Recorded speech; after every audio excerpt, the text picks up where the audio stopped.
Our hero, ladies and gentlemen. Avoid Rubik's Eye if you want to live. What? I'm going to stare deeply into his eyes. And now look, I'm stuck in a hellish scape of eyes. We'll look up on the ceiling in a second, but look all around us. It's full of eyeballs. And now enemies. Oh yeah, you remember how this was supposed to be a survival horror a game with semi-stealth mechanics? Well, here's a battle royale skirmish.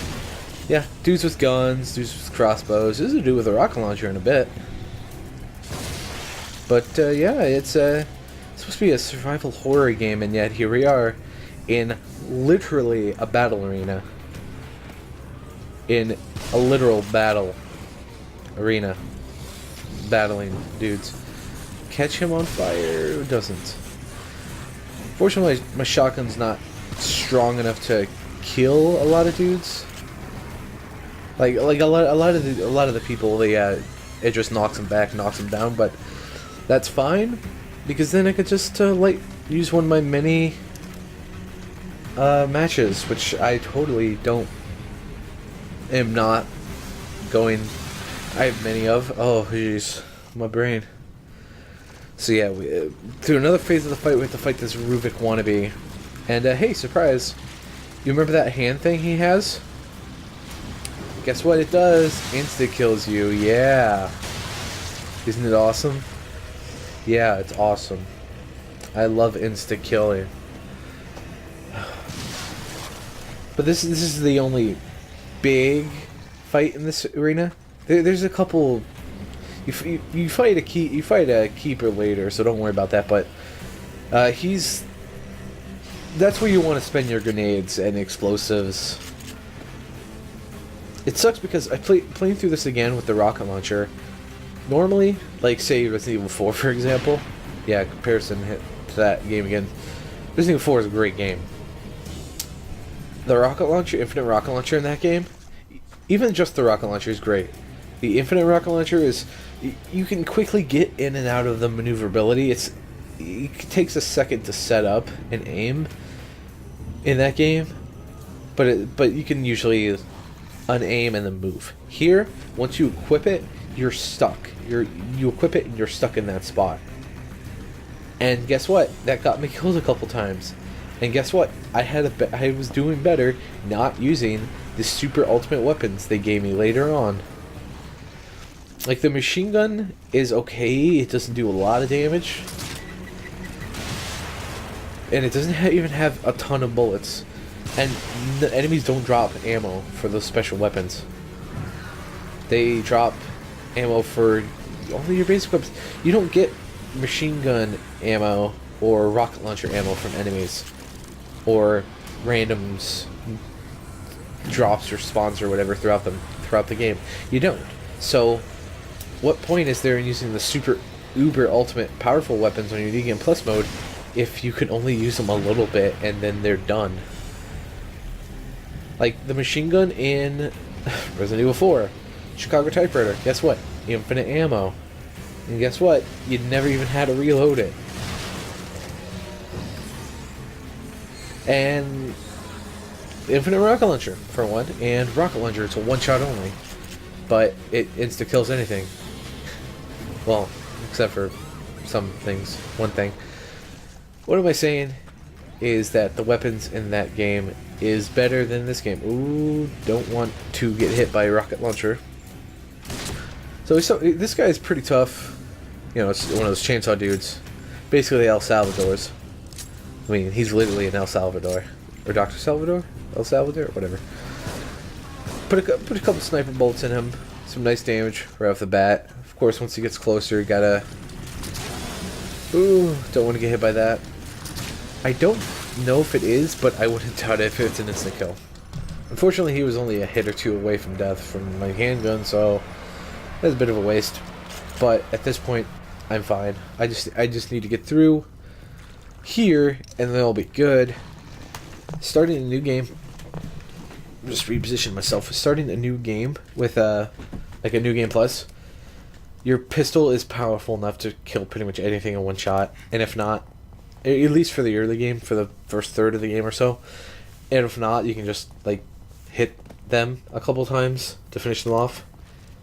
Although it's not advised to upgrade your attacking power, your fist power, pretty much at all in the game, because it's kind of garbage. Now, if there was, yeah, let's throw that bottle. If there was like a third as many guys as there is, maybe. Like if you only encountered like 5 guys total in this area, maybe not even, and they were slow but kind of powerful. If they were like all had the strength of a big guy, and you only what I'm trying to say is there's too many enemies in this game. They're too frequent. Oh my gosh, what's happening? They're too frequent, and I wouldn't say they're too powerful, but they're some are too, yeah, they're too powerful. I'm just gonna say that. Enemies in this game are too frequent and way too powerful. For example, they take way too many bullets sometimes. Although that's not as much of an issue.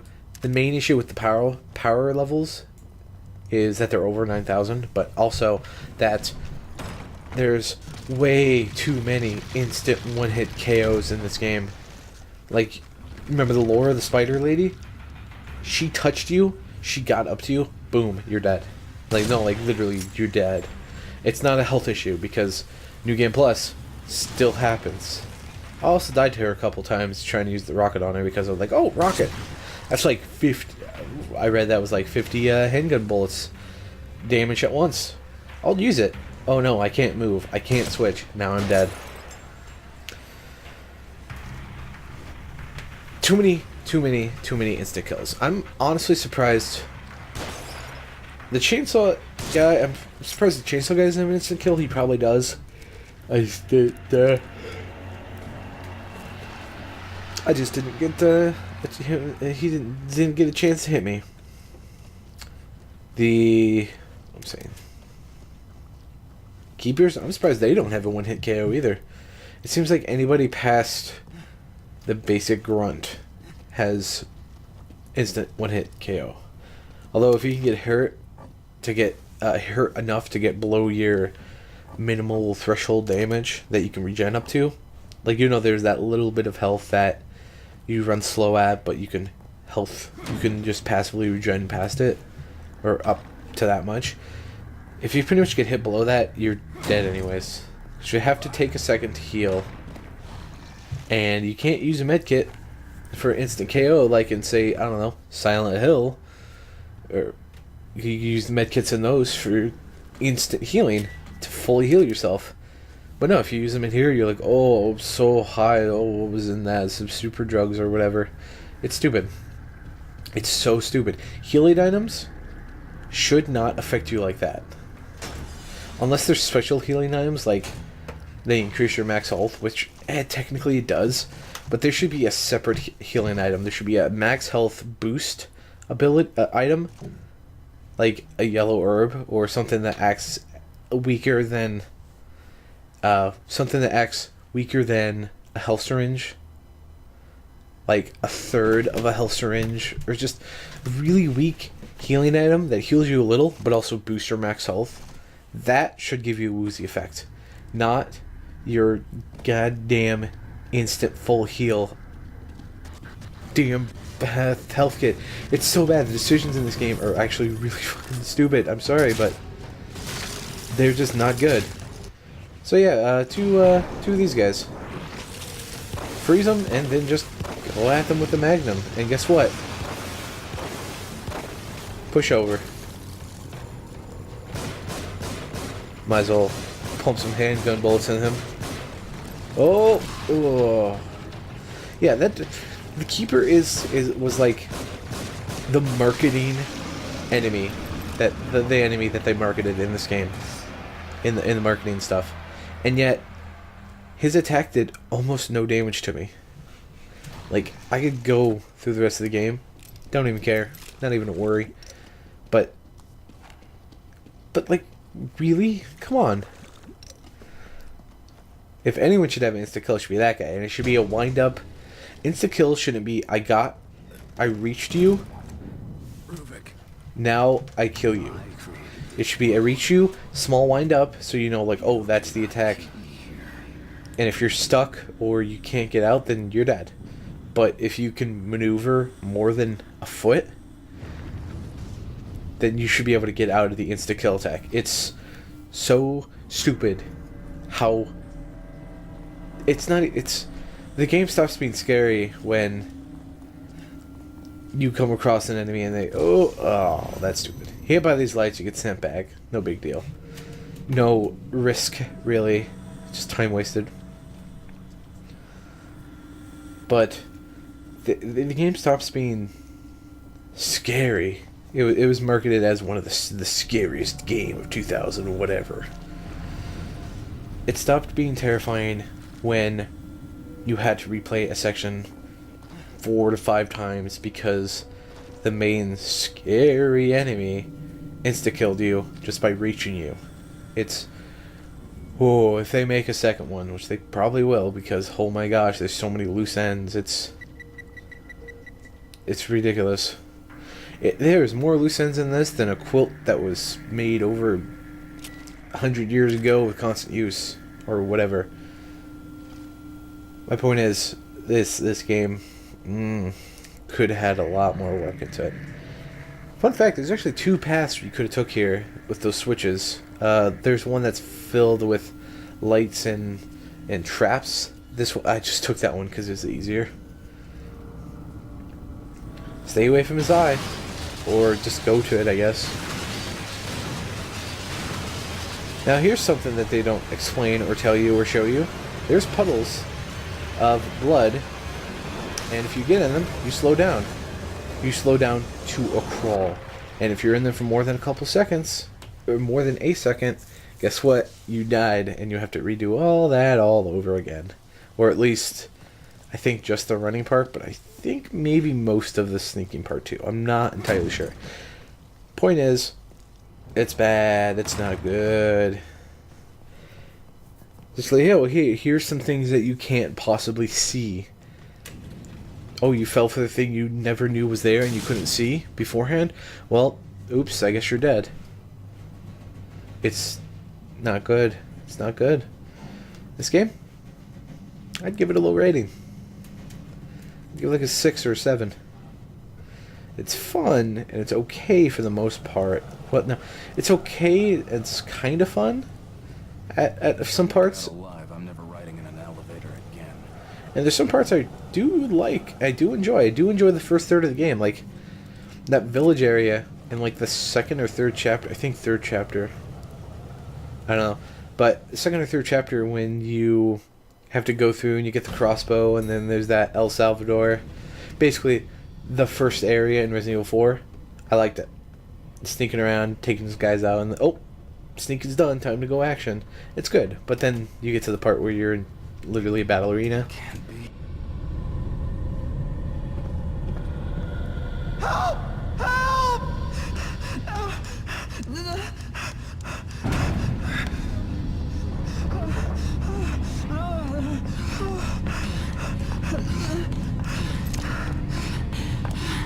Sebastian, get away from him.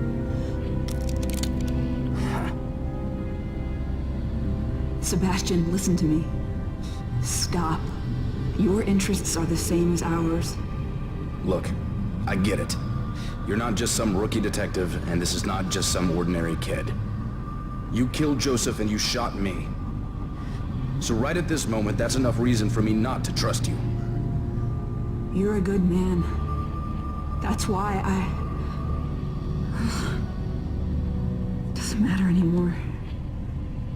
If you know who this kid is, if you know anything, you know why he can't be allowed to live.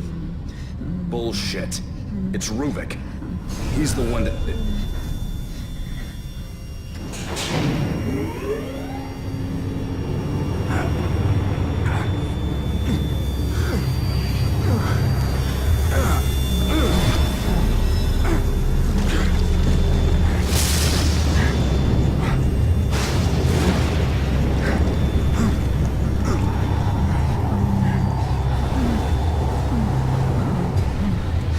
Leslie, stop!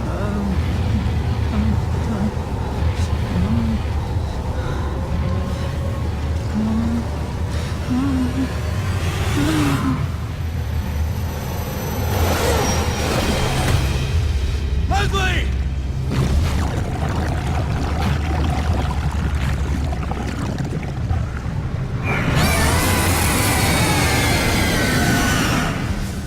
And the brain screams for some reason. So, what just happened was really bad. As in, the worst possible scenario. And guess whose fault it is? Totally and utterly Sebastian's fault. Why? Because he's the ultra good guy.